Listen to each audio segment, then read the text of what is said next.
Hey you, and welcome to this video where I will help you out how to change your mouse cursor on Windows 11.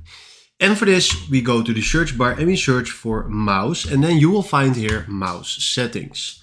So then go to your mouse settings.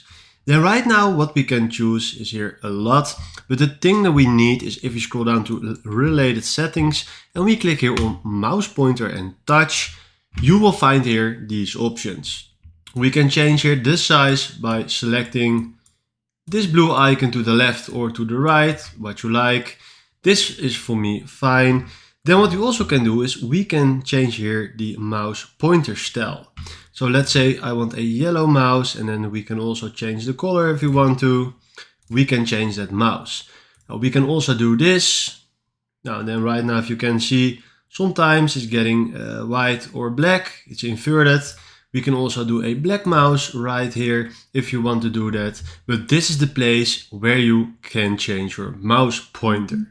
Then right here we can also customize pointer image. And then you can choose a pointer that you like.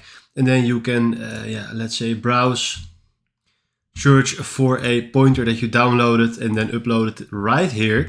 But this is the way how you can change your mouse pointer. So this is exactly how this works. Hopefully this video helps you out, and then from now, thanks for watching.